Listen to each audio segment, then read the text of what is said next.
Bonjour les amis, j'espère que vous allez bien. Ça fait très longtemps que je ne vous ai pas parlé de la gouvernance mondiale et je vous annonce qu'avec Christophe Houplon, ça fait un certain temps qu'on est ensemble. Eh bien, il a sorti un nouveau livre.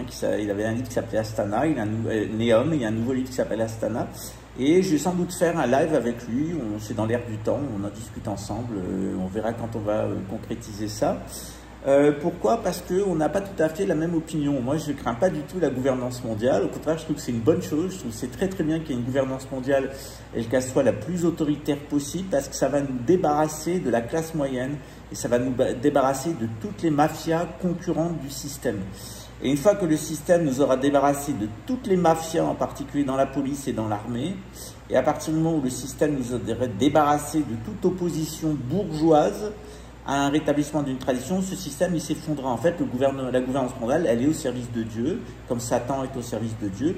Le rôle de la gouvernance mondiale, c'est de normaliser nos sociétés, de détruire toutes les mafias, de détruire entièrement la bourgeoisie, de détruire entièrement le concept de droit de l'homme, de piéger tous les individus qui sont prêts à se vendre à n'importe quel prix, y compris au prix de leur fertilité, de leur santé, de leur avenir, tous ceux qui ont une mentalité de PUTE, qui sont prêts à se vendre à n'importe quel prix pour les avantages matériels. Et la gouvernance mondiale, en réalité, c'est un piège que Dieu leur tend, et la tentation que Dieu leur donne, eh bien, de rentrer là-dedans. Tous ceux qui y rentrent périront. C'est bien ça dont il faut être clair, c'est que Dieu autorise la gouvernance mondiale, c'est même une bonne chose, parce qu'on va pouvoir se passer de toute l'humanité, cette partie de l'humanité qui est incapable de re-rentrer dans une société traditionnelle qui nous ferait perdre un temps fou à éliminer les mafias du narcotrafic, de la pédophilie, les va-t-en-guerre, les militaires, les policiers, les psychotronistes, etc. Donc, à l'heure actuelle, et tous les suiveurs, donc à l'heure actuelle, eh bien, il faudra être héroïque. C'est-à-dire qu'à la fois, il faut supporter la gouvernance mondiale, l'accepter, ne pas s'opposer à elle, la laisser se mettre en place et penser qu'elle est à notre service. Ça demande beaucoup de lucidité. Mais ce qui est très important, c'est absolument d'exterminer et de limiter au minimum de survivants les gens qui ont un profil martien. C'est-à-dire néandertalien qu'on trouve principalement regroupés dans l'armée et dans la police et tous les suiveurs qui sont prêts derrière pour un petit tatol à vendre les copains. Les amours, les amis, comme disait Zazie. Donc la gouvernance mondiale, elle est fondamentalement pas contre les croyants. Elle est contre les tièdes et elle utilise pour ça les satanistes. Et une fois que le travail de nettoyage aura été fait, tout ça s'effondrera.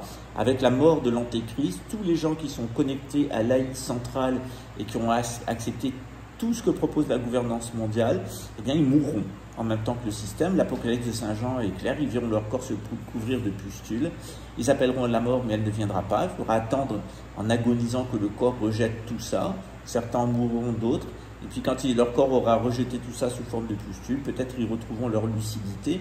Mais en tout cas, ce qui est bien, c'est que ceux qui se seront le plus engagés dans le système et tout ce qui va avec en matière de mutation, de la pensée, de mutation du corps, ils vont périr avec ce système. L'Apocalypse de Saint Jean est clair, la terre entrera en révolte sous l'action du soleil, ils essaieront de se cacher sous la terre et les puissants et leurs esclaves, et puis ils se cacheront sous la terre, on ne les reverra plus jamais.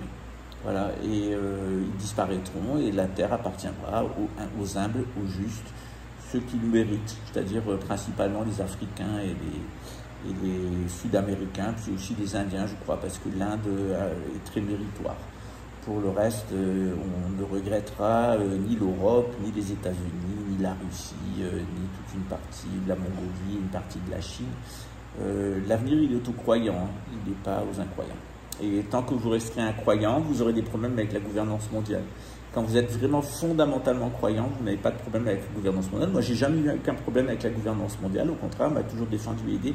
Par contre, j'ai toujours eu des problèmes avec les mafias de pédophiles, de narcotrafiquants et de policiers qui sont des gangsters, et que s'il n'y avait pas la gouvernance mondiale, nous imposerait une dictature militaire de pédophiles, de narcotrafiquants, de menteurs, de voleurs, d'assassins, d'antisémites, de xénophobes et d'islamophobes et d'homophobes, exactement ce qu'était cette espèce de crapule infâme et sa famille de dégénérés et tous les abrutis qui l'ont suivi, c'est-à-dire Jair le bolso-nazi.